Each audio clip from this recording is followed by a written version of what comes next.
El otro día en el live hablé acerca de la exposición, de la importancia que tiene la exposición para superar la ansiedad, las fobias, el pánico, cualquier tipo de miedo. Así que es muy importante que lo empieces a tener en cuenta. ¿Para qué? Para empezar a trabajar y a superar tus miedos. ¿Qué es la exposición y cómo tengo que hacerla? Bueno, la exposición tiene que ser progresiva. ¿Qué significa esto? Que tengo que ir haciéndola muy lentamente. No es tan importante la intensidad de la exposición, pero sí es importante la frecuencia de la misma. O sea que si hago una exposición cada 2 semanas, eso no va a dar resultado. Y si creo que la intensidad es lo importante y lo hago muy fuerte, lo que va a pasar es que voy a terminar desbordada. Voy a sentir tanta ansiedad que luego no voy a querer volver a repetir la exposición. Por eso es muy importante hacerlo de forma progresiva. Y hay distintos tipos de exposición y hay distintas formas, y depende qué tipo de miedo tenga, es que entonces necesitamos planificar un tipo de exposición distinto. Por ejemplo, si tengo una fobia a algún animal o alguna situación, lo que puedo ir haciendo es exponerme a esa situación o a ese animal de forma muy lenta. Por ejemplo, si es con un animal, puedo empezar a ver videos acerca de un animal, fotos, tenerlo en mi celular de fondo de pantalla y así ir como aproximándome a esa situación.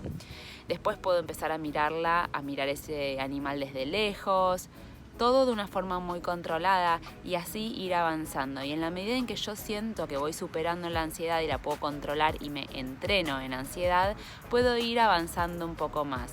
Por ejemplo, una técnica muy buena que hice con una paciente que tenía, por ejemplo, fobia a las inyecciones, fue empezar con esto. Primero con imágenes, después con videos, después hacíamos como que vivíamos esa situación y ella tenía que levantar el brazo y yo hacía como que le iba a dar una inyección o le iba a sacar sangre, y entonces progresivamente fuimos trabajando toda esa ansiedad. Porque el miedo no solo aparece en la situación en la que realmente tengo que afrontar la situación esa que me da tanta ansiedad, sino que aparece de solo imaginármelo. Por eso es tan importante, como siempre digo, el trabajo previo, la exposición previa. Ahora bien, si tengo miedo al pánico, o tengo miedo, o tengo agorafobia, siempre tengo que ir empezando de a poquito. Salidas cortas, cerca de mi lugar o mi zona de confort o mi zona de seguridad, y de a poquito ir alejándome. Si yo me siento cómoda haciéndolo con alguien, puedo ir haciéndolo con alguien, pero que en vez que esté al lado mío, esté atrás. Y yo intentar imaginarme que estoy haciéndolo sola o solo, ¿sí? Así que lentamente, hay un montón de estrategias para hacer exposición, pero bueno, en principio quería comentarles acerca de algunas estrategias. También si tengo pánico y tengo crisis de ansiedad y tengo mucho miedo a los síntomas, tengo fobia a los síntomas. Cuando yo desencadeno toda esa reacción de miedo, lo que tengo que aprender es a reducir mis niveles de ansiedad con esos síntomas. No tan importante es no tener ningún síntoma, porque todos tenemos sensaciones físicas desagradables, pero sí empezar a responder y reaccionar de otra manera. Con lo cual, lo que muchas veces yo recomiendo es empezar a hacer exposiciones. ¿A qué? A los síntomas. ¿Pero cómo serían? ¿Sí? Porque muchos me dicen, sí, yo la afronto. Afrontar no es lo mismo que exponerse.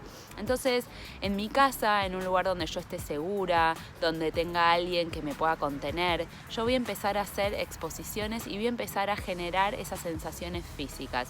Si tengo miedo a las palpitaciones, voy a tratar de correr en mi casa, saltar una soga, después tratar de sentir mi corazón y ver cómo palpita.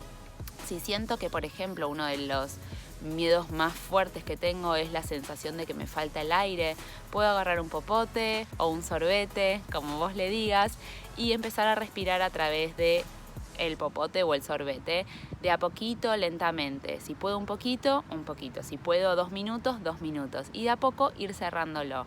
O puedo jugar a que contengo la respiración, o jugar a que contengo la respiración y como imaginarme como si quisiera respirar y no puedo.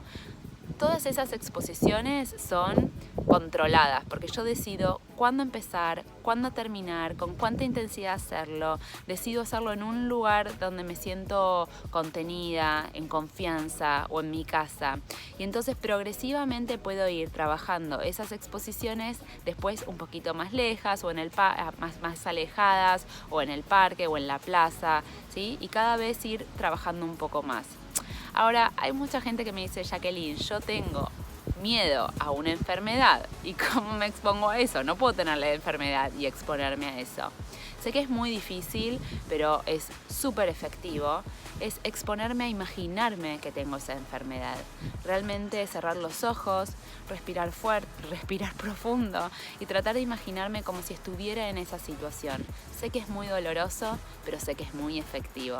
Yo tenía un montón de pacientes con este tipo de síntomas. Siempre recuerdo una paciente mía con quien lo practiqué la primera vez y ella había consultado por una fobia social y ya la había superado y había decidido frenar el tratamiento, se sentía cómoda y dijo, bueno, lo que me queda voy a volver, Jacqueline, pero hoy no quiero más. Y volvió.